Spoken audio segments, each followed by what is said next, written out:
Olá, pessoal! Que nós tenhamos uma semana abençoada, de muito sucesso, de muita realização, de ótimos negócios, sem problemas familiares e que ninguém nos aborreça. É o que eu desejo para mim e desejo para você nesta semana que está se iniciando. Vamos hoje a mais uma aula de direito ambiental. Eu sei que vocês não curtem muito estudar princípios, mas eles são importantes porque são a base do direito material. E como estamos estudando direito ambiental, é fundamental conhecer os princípios basilares do direito ambiental. Até porque ele vai nos ajudar a entender vários outros conceitos determinantes para que vocês possam atuar no futuro próximo na área do meio ambiente. Hoje terminaremos os princípios. Começamos há 2 aulas atrás, essa é a nossa terceira aula de princípios, aonde nós vamos terminar os princípios que são mais exigidos, tanto no exame da OAB, como em demais concursos, aonde a matéria de direito ambiental é exigida, tá bom? Então, como temos feito nas últimas aulas, vamos compartilhar aqui com vocês a apresentação de hoje. Então, vamos lá, hoje é a nossa aula número 4 de Direito Ambiental sobre princípios ambientais. Olha, o princípio de hoje, princípio da prevenção ou precaução. Este princípio pode ser questionado na prova da OAB, por exemplo, ele pode aparecer o princípio da prevenção, como ele pode aparecer o princípio da precaução.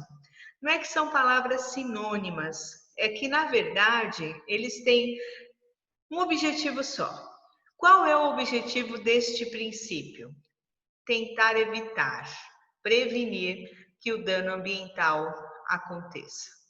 Então, de todas as formas, são criadas legislações, mecanismos, suportes que auxiliem ao empreendedor, que é a pessoa jurídica ou a pessoa física, a ter mecanismos de prevenção para evitar de fato que o dano aconteça. Lembra do princípio da última aula, da aula número 3? Nós falamos do poluidor pagador, que é ao empreendedor, a pessoa jurídica que não cumpriu as regras de prevenção, muito menos as de precaução, e o dano acabou acontecendo. Então, na verdade, essa prevenção, ela é fundamental. Por quê? Nós já sabemos, a ciência já fez esta prova, que a maioria dos danos ambientais são irreversíveis, são irreparáveis. Irreversíveis por causa da dificuldade de estabelecer o status quo antes, ou seja, uma vez causado o dano ambiental, mesmo que haja a penalidade de reparação desse dano, a dificuldade é muito grande em restabelecer tudo do mesmo jeitinho que era antes do dano ambiental ter acontecido. Então, como isso já é fato, não tem mais argumento contra isso, e nós sabemos que além de muitos dos danos serem irreversíveis, muitos são irreparáveis, não há dinheiro no mundo que vá pagar o prejuízo em decorrência de um dano ambiental, porque geralmente é muito complexo. Todas as vezes que acontece um dano ambiental, não vai atingir a uma pessoa, vai atingir a mais de uma pessoa, a um grupo, uma classe, uma categoria de pessoas. E aí que vem essa complexidade em restabelecer a situação, estabelecer o local, restabelecer a espécie, restabelecer aquela situação daquele ecossistema do mesmo jeito que ele era antes do dano ambiental acontecer. Ah, professora, nunca dá para voltar? Dá para voltar. Hoje nós temos muitos avanços na ciência, né, na biologia, na química e assim por diante, que vão nos dar subsídios para fazer voltar a esse estado anterior. Sim, com certeza, porém não é fácil. Vai depender de dinheiro para este restabelecimento. Por isso, Os mecanismos ambientais, nós temos como forma de prevenção instrumentos ambientais criados pela Política Nacional do Meio Ambiente, como, por exemplo, o estudo de impacto ambiental e o relatório desse estudo de impacto ambiental, que eu já explico no próximo slide. Um outro exemplo, incentivos fiscais, que o município e o estado dê incentivos fiscais para aquele empreendedor, para aquele empresário, para que ele gaste menos com impostos e possa utilizar parte do dinheiro que ele gastaria com os impostos, ele possa utilizar em mecanismos de prevenção de danos ambientais em decorrente da sua atividade. Então, a ideia do incentivo fiscal é que o que ele for economizar com os impostos, ele faça de investimento. Que mais? Legislações que gerem multas mais severas, mais pesadas, aonde esse empreendedor vai ter medo de ser autuado. Porque uma vez autuado, ele vai desembolsar grandes quantias. E obviamente que ele vai fazer de tudo para evitar que essas quantias sejam desembolsadas. Então, que essas multas sejam mais severas do que são aplicadas nos dias de hoje. Ou se criem outras sanções para obrigar este empreendedor, também a pessoa física, a o quê? Aplicar métodos, instrumentos de prevenção e precaução, para que não ocorra o dano ambiental. Ah, professor, entende? Tudo isso está escrito aonde? Como vocês sabem, o capítulo 6 da Constituição Federal, ele fala do meio ambiente. Nós já estudamos o caput, que é a base do direito ambiental, é o coração do direito ambiental na Carta Magna. E aí vamos hoje aqui a alguns parágrafos, aliás, alguns incisos do parágrafo 1º. Então, todos temos direito ao meio ambiente ecologicamente equilibrado, porque ele é um bem de uso comum do povo e ele é essencial à sadia qualidade de vida, impondo ao poder público e à coletividade o dever de fazer o quê? O dever, e aí vemos dever, de defendê-lo e preservá-lo para as presentes e futuras gerações. Realmente, não estamos acostumados a ter na nossa legislação nenhuma previsão de direito futuro, mas aqui nós temos. Porque os danos ambientais causados hoje, eles podem trazer prejuízos de tal monta que vão afetar a vida dos nossos filhos e dos nossos netos.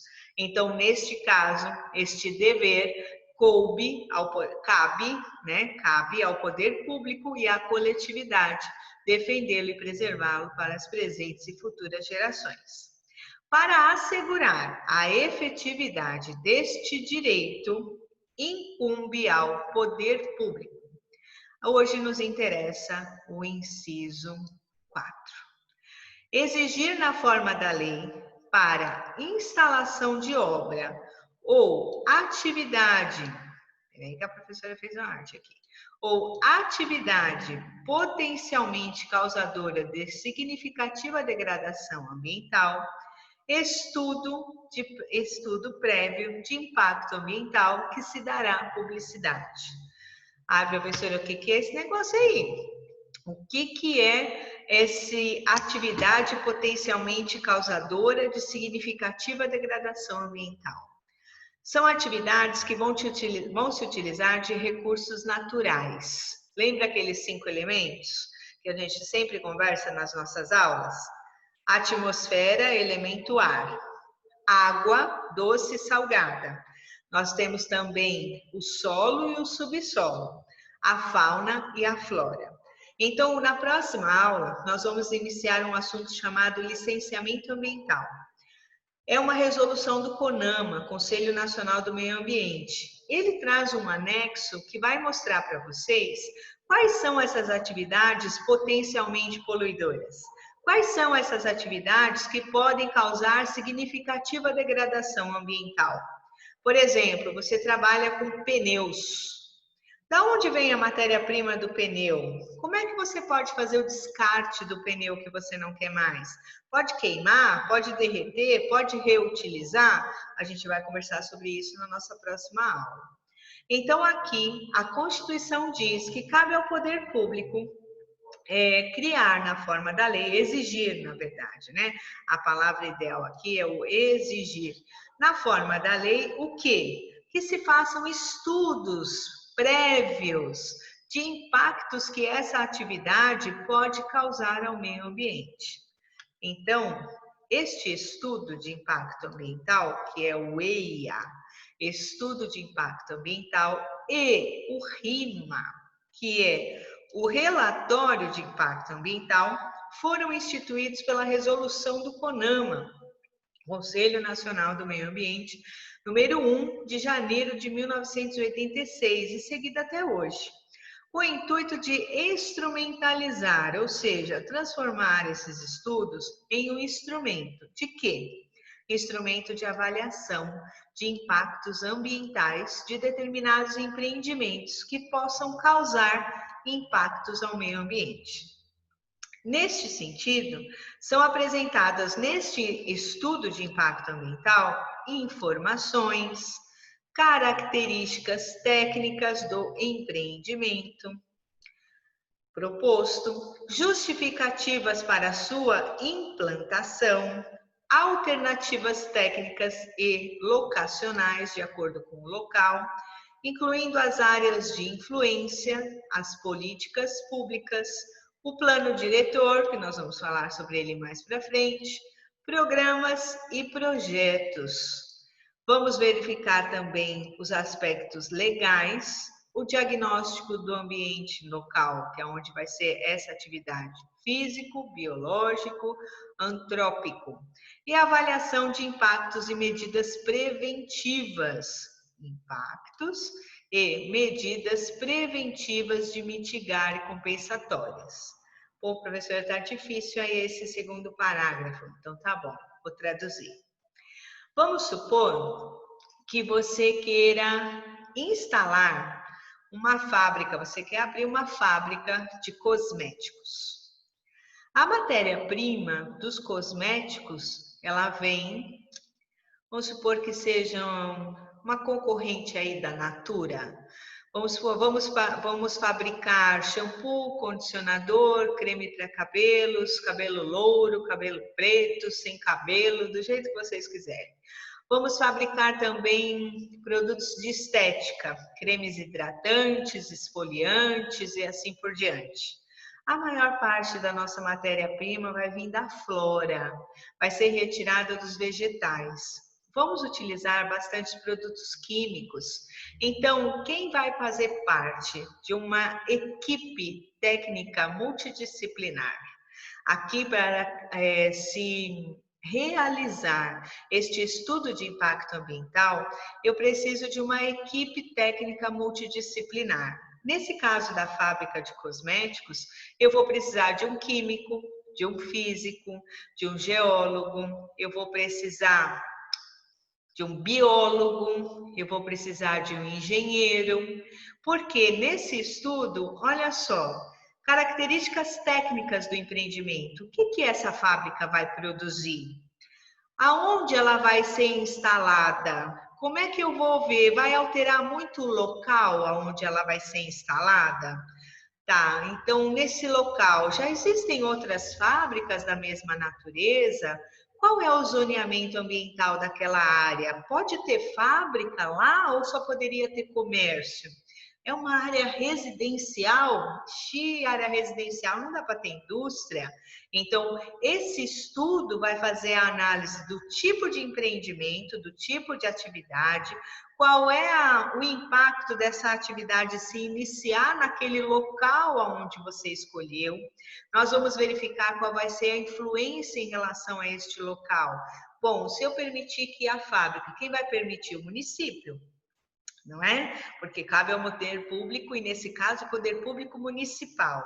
Se eu autorizar a implantação desta fábrica, o que vai influenciar? Vai trazer mais comércio para a região? Vai gerar mais emprego? Quanto de emprego? Puxa vida, e agora? Será que vai afetar a localidade?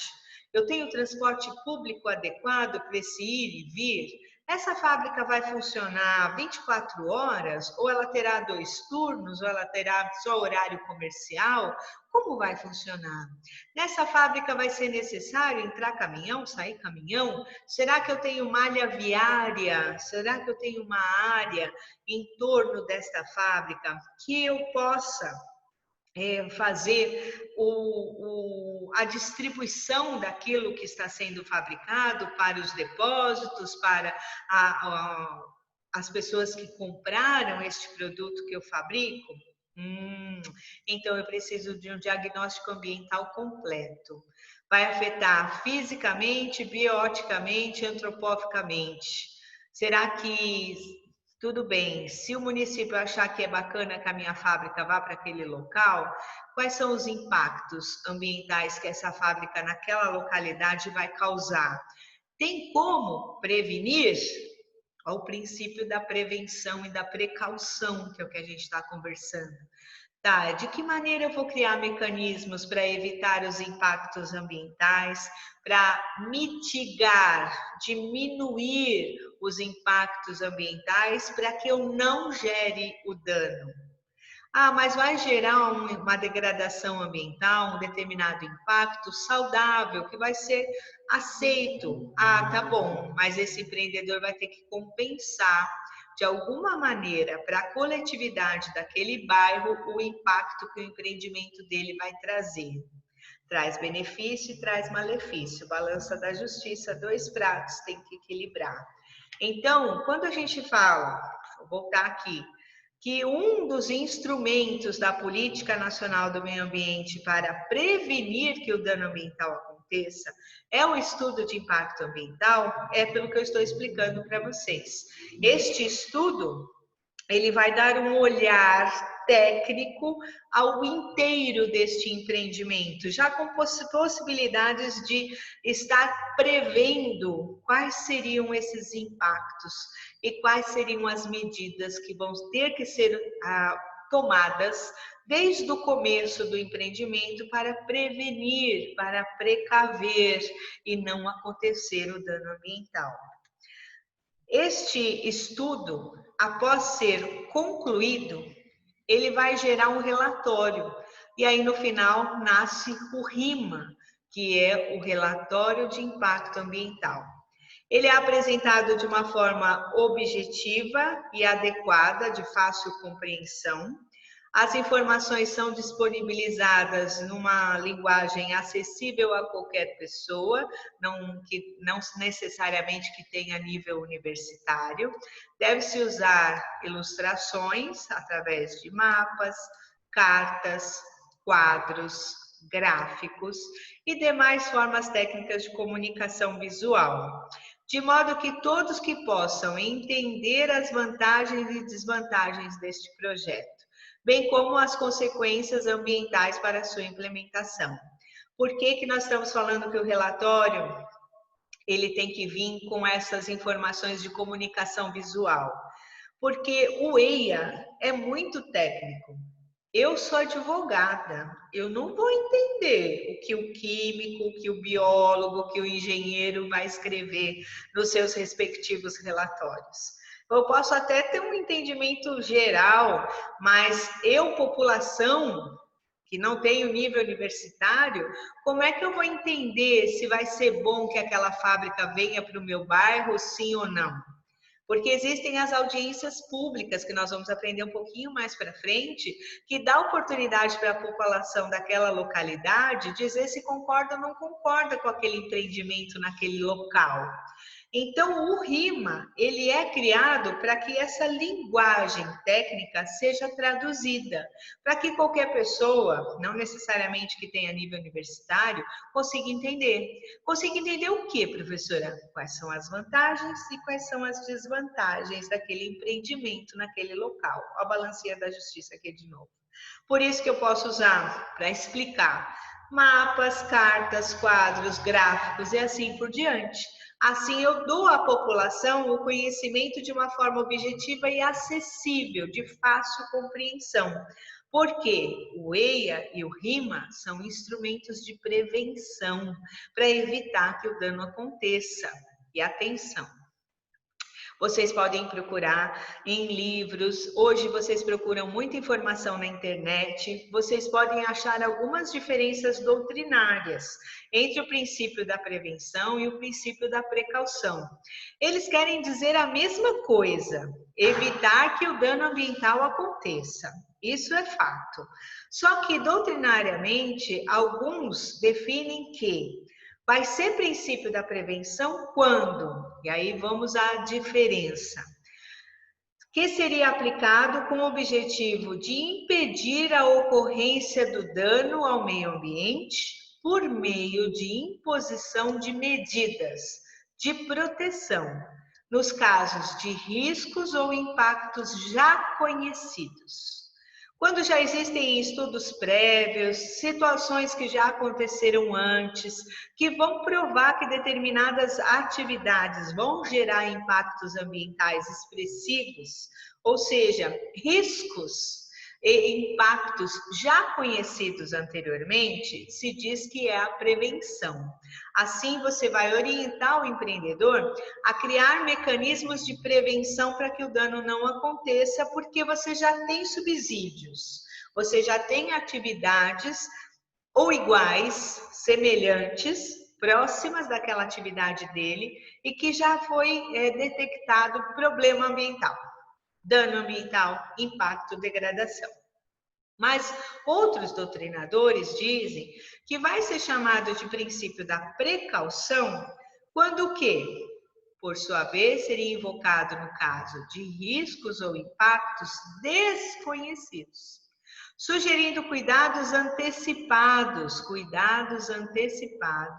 e cautela para a liberação.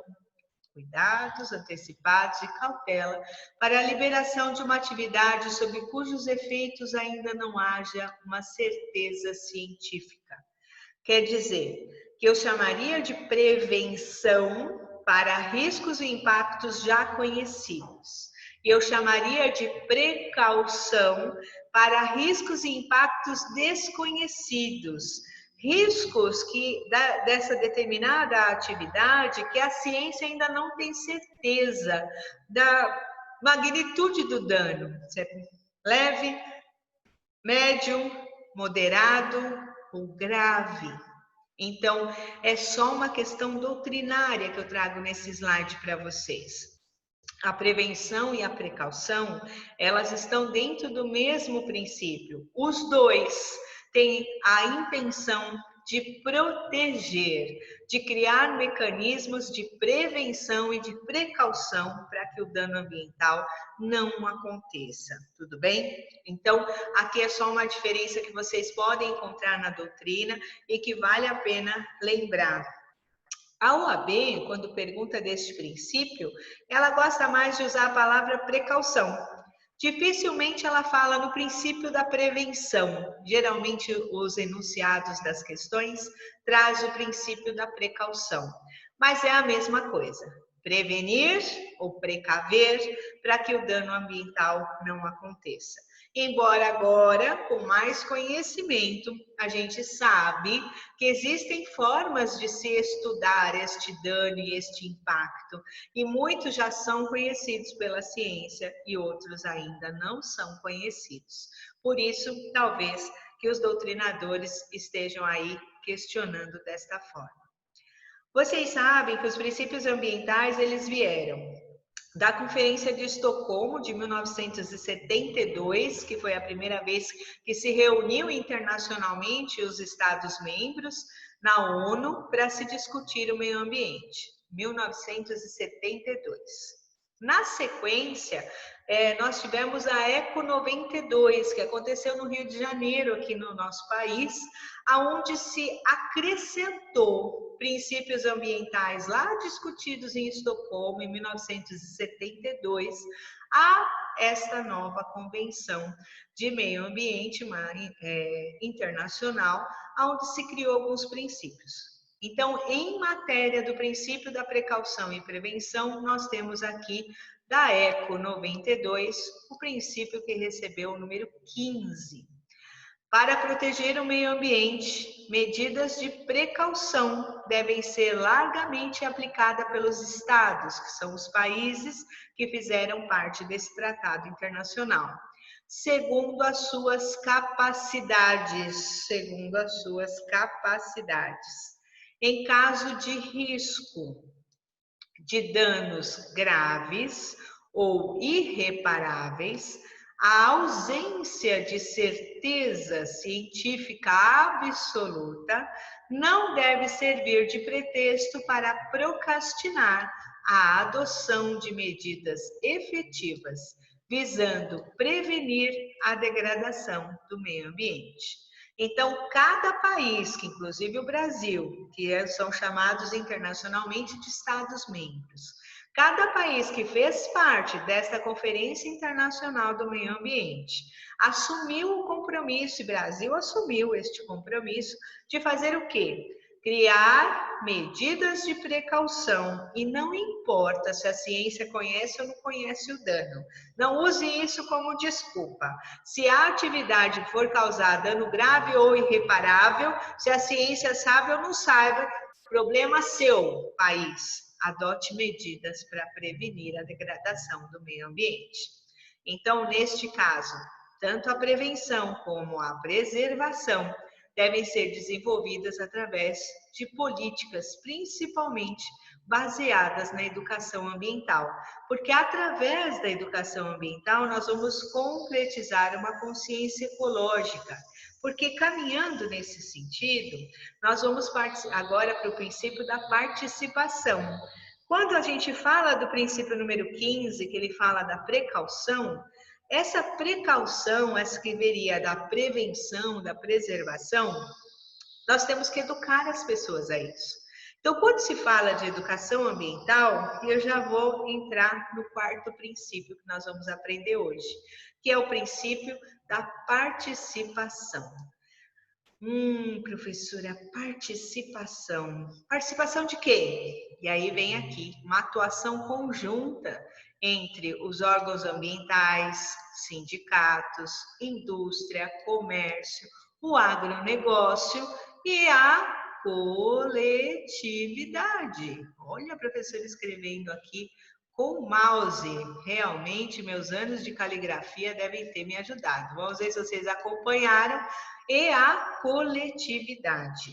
Então, quer dizer que eu vou ter uma atuação conjunta entre os órgãos ambientais, sindicatos, indústria, comércio, posso ter aqui associações que vão representar a coletividade, fundações e afins. E o ramo do agronegócio, porque o agronegócio causa bastante impacto. E aí nós vamos ter, em especial, para essa defesa e preservação, o quê? A informação e a educação ambiental, ok? Então, aqui é um princípio completando o outro, professora? Sim. Nós partimos do princípio da prevenção e da precaução para o da participação. Por quê? A Constituição Federal, nesse mesmo capítulo 6, que vai falar do meio ambiente, lá no caput, agora vamos para o inciso 6, para assegurar a efetividade desse direito, que direito, professora? Meio ambiente ecologicamente equilibrado. O poder público tem que fazer o quê? Promover a educação ambiental em todos os níveis de ensino e conscientização pública para a preservação do meio ambiente. É por isso que nas escolas, desde a educação infantil, fundamental 1, 2, ensino médio e superior, que envolva a área ambiental, é necessário que esteja no programa, no conteúdo programático das aulas, conceitos de educação ambiental. Porque é através desta forma que vamos conscientizar, desde o pequeno cidadão lá na educação infantil, até os adultos, da necessidade de preservação do meio ambiente. E como ele é um bem que pertence a todos, Então, eu não tenho uma classe específica que deve aprender. Todos devem ter noções de educação ambiental. E aí, nós temos uma lei específica sobre isso, a 9.795 de 99, que é uma lei de educação ambiental e ela é criada através de uma política nacional de educação ambiental. Dentro dessa lei, nós temos 2 artigos para destacar, o primeiro e o segundo. O primeiro artigo, que vem do capítulo 1 da Educação Ambiental, diz assim: entende-se por educação ambiental os processos por meio dos quais o indivíduo e a coletividade constroem valores sociais, conhecimentos, habilidades, atitudes, competências voltadas para a conservação do meio ambiente, bem de uso comum do povo, essencial à sadia qualidade de vida e sua sustentabilidade. Olha lá o caput do 225 aqui no finalzinho. Quer dizer que é através da educação ambiental que as pessoas, indivíduo e a coletividade, todas as pessoas, devem conhecer para desenvolver valores sociais, ter conhecimento sobre o que é efetivamente o meio ambiente, desenvolver as suas habilidades, tanto de preservação como de propagar o conhecimento, porque essa educação ambiental, ela é um componente essencial e permanente da educação nacional, devendo estar presente de forma articulada em todos os níveis e modalidades do processo educativo, em caráter formal ou não formal. Então, a escola, conforme o nível de estudo, lá na educação infantil e ensino fundamental 1, vai se dar as instruções referentes à preservação do meio ambiente de uma forma. Lá no Fundamental 2 e no ensino médio, de outra forma. E nós que estamos na faculdade, de outra forma. Aqui nós já estamos preparando vocês para a interpretação da legislação ambiental e entendendo por que ela é desta forma. Eu acredito que todo mundo que escolheu fazer direito é um perguntador de porquês. Tudo que é falado para vocês na mente vem, por quê? Ou você até exterioriza, a pessoa te fala e você diz para ela assim, por quê? Porque é nato daquele que gosta e se interessa pelo direito o questionamento. Então, a base desse princípio da participação é educar, é ensinar, para que você realmente aprenda a questionar, mas questione quais são esses valores relacionados ao meio ambiente, que é um bem seu também, é um bem de uso comum, necessário à sadia qualidade de vida e que é através desse meio ambiente eu tenho que criar mecanismos para aprender a sustentabilidade. Por isso que a gente começou o estudo dos princípios por desenvolvimento sustentável, justamente porque eu preciso entender qual é a relação entre o meio ambiente e a cidade aonde eu moro, aonde eu vivo. Por isso que na educação ambiental é conversado muito com as crianças, os adolescentes e os adultos sobre o quê? Reduzir custos ambientais à medida que a população vai atuar como uma guardiã do meio ambiente, porque está escrito lá no caput do 225. Compete ao poder público e à coletividade o dever de defendê-lo e preservá-lo para as presentes e futuras gerações. Então, de fato, a sociedade, a população, assume a função de guardiã. Efetivar o princípio da prevenção. Escuta, eu vou guardar, vou prevenir, vou criar mecanismos para não degradar. Fixar a ideia de consciência ecológica, que buscará sempre a utilização de tecnologias limpas. O Brasil tem um investimento muito grande em energia eólica, que é uma das produção de energia limpa, que causa menos impacto ao meio ambiente, já que produzimos muito vento, e esse vento pode ser utilizado ao nosso favor. Incentivar a realização do princípio da solidariedade. O que é essa solidariedade? É no sentido de perceber que o meio ambiente é único, ele é indivisível e nós todos somos titulares, donos dele. devendo ser justa a distribuição e acessível a todos. Por isso que o município, nós vamos aprender mais adiante, tem a obrigação de cuidar do zoneamento ambiental, que pode ser construído aonde na cidade. Mas esse município também tem que se preocupar com as academias ao ar livre, com as praças, com os parques, com os locais de lazer da população. E sem estar devastando tudo. Não vai pegar o trator e derrubar tudo que existe na localidade. Muito pelo contrário, nós precisamos que esse meio ambiente esteja equilibrado. E assim, aqui em direito ambiental, aquela história de 1 mais 1 mais 1 mais 1, todos juntos conseguimos fazer a diferença. E ainda temos a efetivação deste princípio da participação e as suas finalidades. Porque participar é estar discutindo.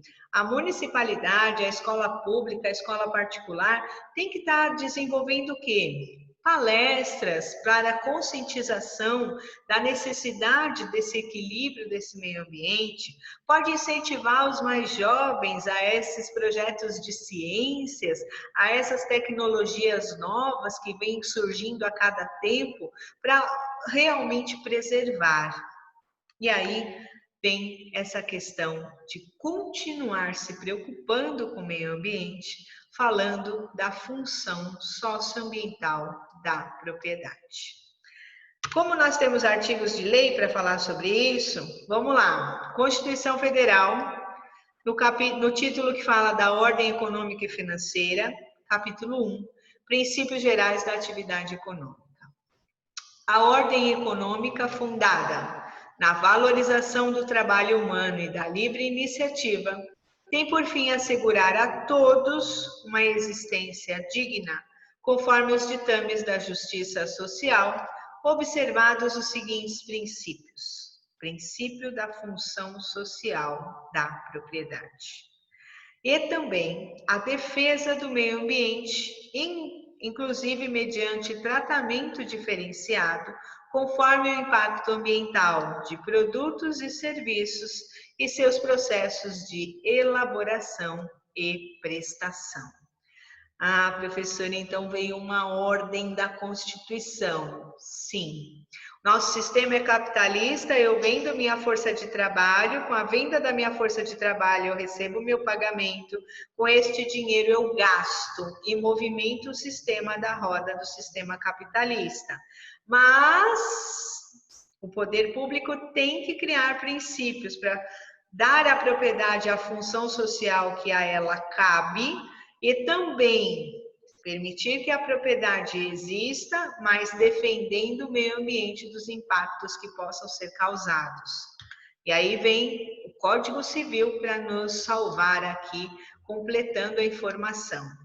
O proprietário tem a finalidade de usar, gozar e dispor da coisa, e o direito de reavê-la do poder de quem quer que injustamente a possua ou detenha.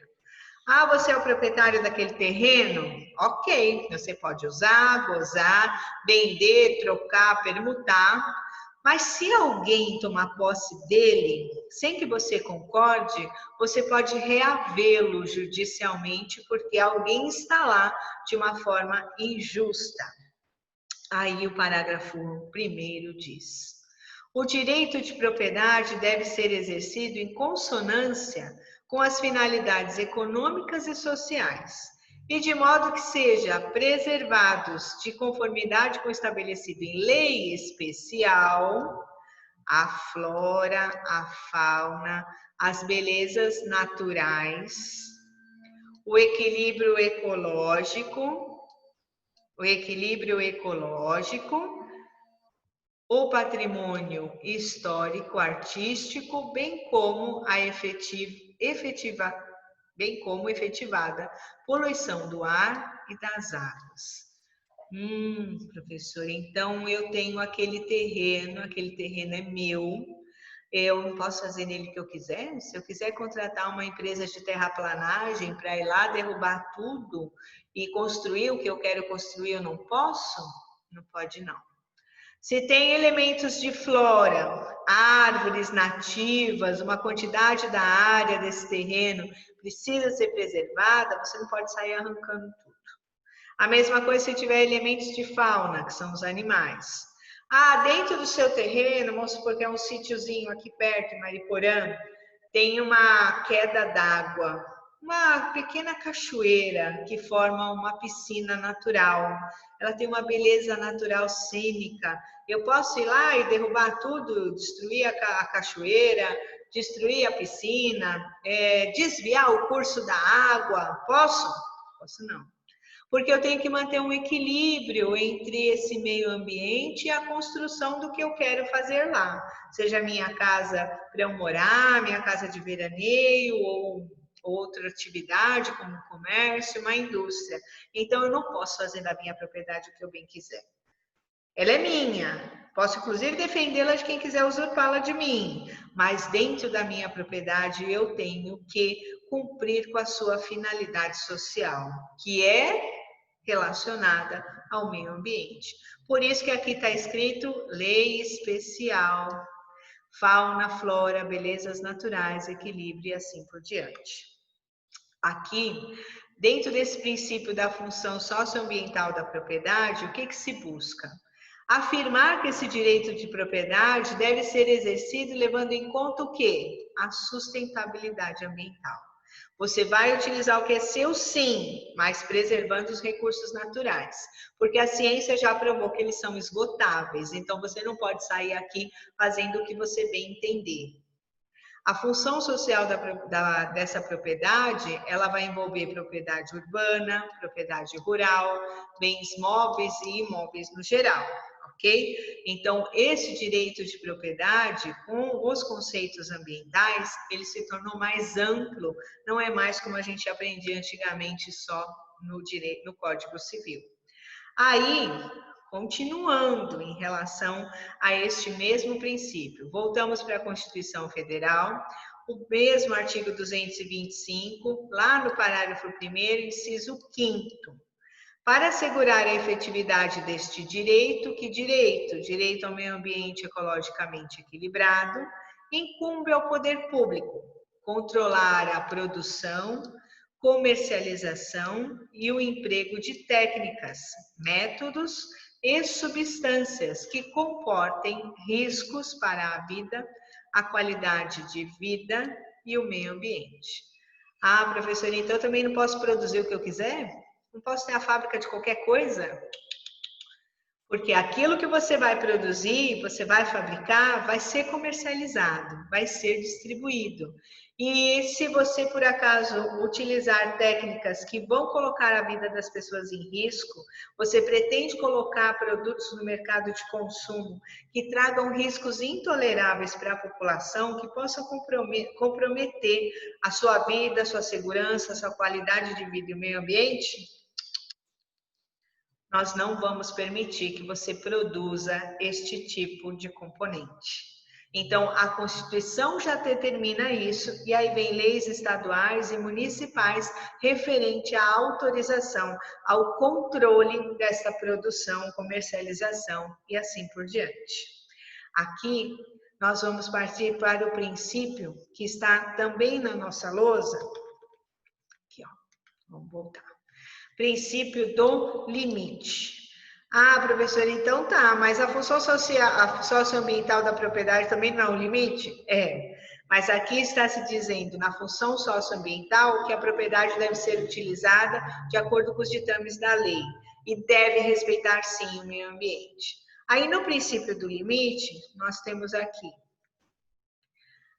que dentro da Política Nacional do Meio Ambiente, diz, no artigo 4º, a Política Nacional do Meio Ambiente visará, é uma lei federal, ao estabelecimento de critérios e padrões de qualidade ambiental e normas relativas ao uso e manejo de recursos ambientais.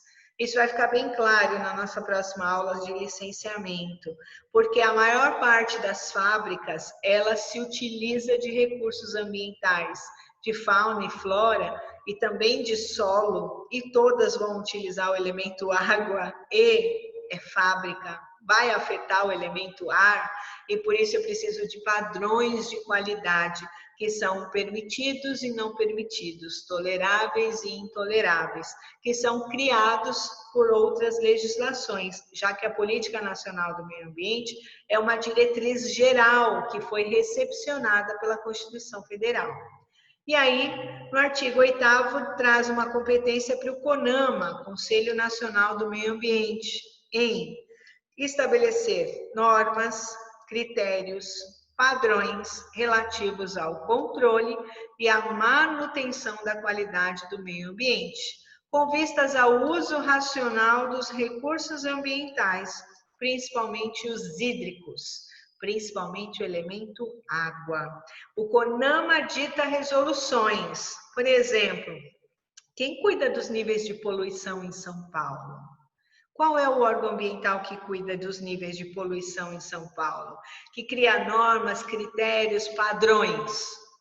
Em São Paulo é a CETESB, aonde aqui a lei federal determina, através de um Conselho Nacional do Meio Ambiente, que se crie legislações para proteger o recurso ambiental.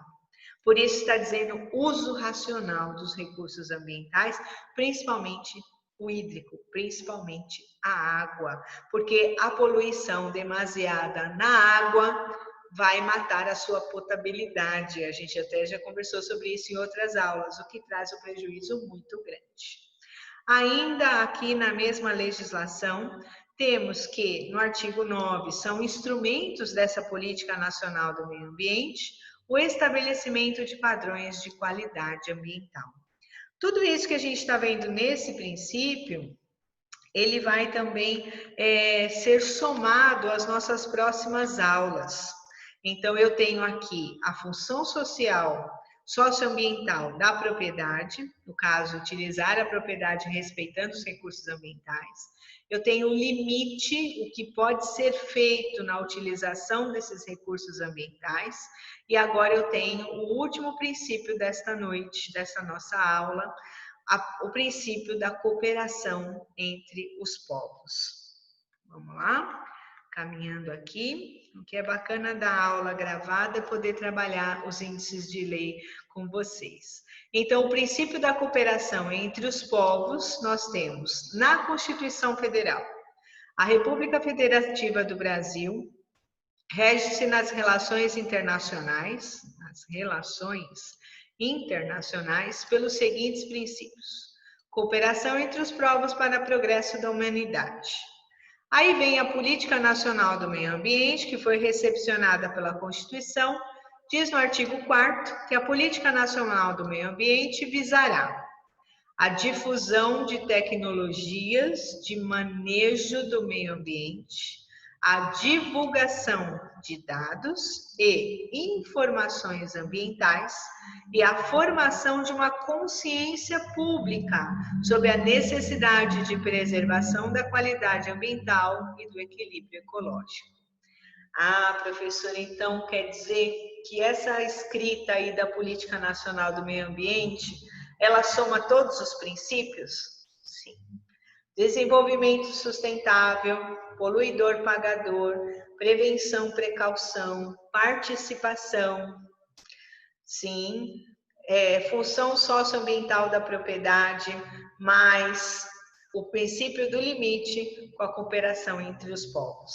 Então, aqui na Política Nacional do Meio Ambiente, determina-se que se criem tecnologias para a utilização do meio ambiente e dentro dessas tecnologias, essas informações sejam passadas adiante, sejam divulgadas, elas sejam informações com dados, informações ambientais, que vão criar uma consciência pública na pessoa física, na pessoa jurídica, porque é extremamente necessária a preservação e o equilíbrio do meio ambiente. Já repararam? Quando hoje estamos num dia de frio, no inverno, que é natural. Mas aqui na região de São Paulo, Guarulhos, nós estávamos nos últimos dias enfrentando dias de inverno com 28, 29 graus de temperatura. Ar extremamente seco, níveis de poluição a olhos vistos, porque quem mora nos prédios de apartamento, ao olhar no horizonte, conseguia ver aquela camada cinzenta abaixo das nuvens, que é a poluição concentrada. Todas as crianças e pessoas que são suscetíveis estavam com as ites atacadas, renite, sinusite e assim vai, em decorrência do quê? Dos índices de poluição. E aí, como o clima tem sido afetado por conta do desenvolvimento do planeta, desenvolvimento dos países, não tem como não se criar políticas para informar, para orientar e que ensine e mostre o caminho da preservação, a qualidade ambiental e do equilíbrio ecológico. Tem que crescer a cidade, professora? Tem, já conversamos sobre isso. O município precisa crescer, o município precisa de indústria, precisa de comércio, precisa de residência, o município precisa que as pessoas morem nele, comprem nele, trabalhem nele, porque isso vai gerar impostos, vai fazer com que ele se desenvolva. Ele quem? Ele município. Só que o município está muito próximo da sua área territorial. Ele precisa fazer o controle ambiental, da preservação da qualidade do meio ambiente. Porque ter uma cidade de pedra não é meio ambiente equilibrado. Eu preciso equilibrar a construção dessa cidade, a evolução dessa construção dessa cidade. Eu preciso equilibrar com o quê? Equilibrar com o uso sustentável dos recursos naturais. Tecnicamente, quem chegou primeiro? A mãe natureza. Na sequência, veio o ser humano promovendo o meio ambiente artificial, promovendo as mudanças necessárias naquele meio ambiente natural para que as cidades pudessem ser desenvolvidas. Então, essa cooperação entre os povos é porque todos os países do planeta têm que ter noção dessa necessidade aí, dessa difusão de tecnologias, de utilização do meio ambiente com a preservação e o equilíbrio ecológico. E aí, para quem não cumpre isso aqui, para quem não cumpre no nosso sistema legal, nós temos a Lei 9.605 de 98, que aqui é a Lei de Crimes Ambientais. Na verdade, ela dispõe sobre sanções tanto penais como administrativas, derivadas de condutas e atividades lesivas ao meio ambiente. O que nos interessa hoje é o artigo 77 e 78, porque nós estamos falando do princípio da cooperação entre os povos. Então, no capítulo 7 está da cooperação internacional para a preservação do meio ambiente. Resguarda-se a soberania nacional, a ordem pública e os bons costumes. O governo brasileiro prestará, no que concerne ao meio ambiente, a necessária cooperação a outro país, sem qualquer ônus, quando solicitado para produção de prova, exame de objetos e lugares, informações sobre pessoas e coisas, presença temporária de pessoa presa, cujas declarações tenham relevância para a decisão de uma causa, formas de assistência permitida pela legislação em vigor ou tratados de que o Brasil seja parte. Ai, professora, eu não estou entendendo isso aí, não. Espera aí, vamos continuar a leitura e eu vou explicar. A solicitação de que se trata esse artigo será dirigida ao Ministério da Justiça, que remeterá, quando necessário, ao órgão judiciário competente, para decidir a respeito ou encaminhar a autoridade capaz de atendê-la. A solicitação deve conter nome e qualidade da autoridade solicitante, o objeto e a modificação e a formulação, a descrição do que é que eles querem, né? Descrição sumária do procedimento em curso no país solicitante, a especialização da assistência solicitada e os documentos indispensáveis. Ai, meu Deus, ainda está difícil, professora. Mas vamos ler o 78, eu vou explicar tudo junto. Para a consecução dos fins visados nesta lei especialmente para a recíproca cooperação internacional, deve ser mantido um sistema de comunicação apto a facilitar o intercâmbio rápido e seguro de informações com órgãos de outros países. Professora, mas quando que eu vou ter uma questão ambiental que vai envolver mais de um país? Gente do céu, basta pensar na fronteira. Eu tenho um problema ambiental entre o Brasil e o Paraguai, entre o Brasil e o Uruguai, entre o Brasil e a Venezuela. Eu tenho um problema de ordem pública que envolva o meio ambiente entre esses dois países. Qual é o compromisso assumido pelo Brasil? Que vai facilitar a investigação, eu tenho que cooperar. Até porque, quando se, por exemplo, se trata de problemas com a Amazônia é só nossa? Não.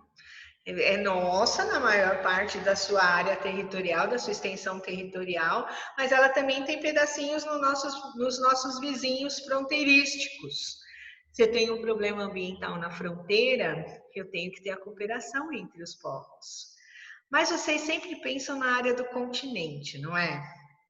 Mais para frente, vou trazer para vocês um artigo que eu tenho sobre a Amazônia Azul. Já ouviram falar? A Amazônia Azul está relacionada ao mar territorial. As riquezas que nós temos na área do continente, na Amazônia, nós temos a mesma quantidade de riquezas no mar territorial. Então, nós temos elementos riquíssimos de fauna e de flora marítimos, nós temos as questões da pirataria marítima, nós temos o problema de derramamentos de dejetos pelos navios, de produtos que não podem ser jogados no mar territorial e que são jogados, o que constitui um crime ambiental. Então, tem diversas questões que devem ser tratadas com a cooperação entre os povos.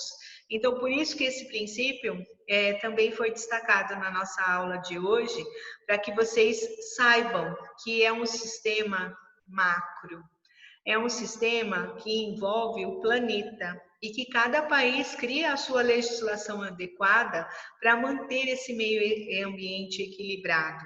Não tem como se fugir desta regra, não tem como se imaginar que o planeta se desenvolva sem legislação adequada de proteção ao meio ambiente, porque para desenvolver tem que ter o equilíbrio ambiental, senão nem a gente vai sobreviver. Nenhum ser humano ou nenhum ser vivo terá condição de se manter vivo no planeta se o desequilíbrio ambiental se tornar tão grande, tão caótico, igual os filmes de ficção científica que a gente assiste, que não vai ser mais permitido viver na Terra, vai ter que descobrir outro lugar para viver. E a gente vai conversar mais sobre isso nas nossas próximas aulas. Hoje, nós encerramos os princípios ambientais. Você tem o princípio do desenvolvimento sustentável, do poluidor pagador, da precaução ou prevenção.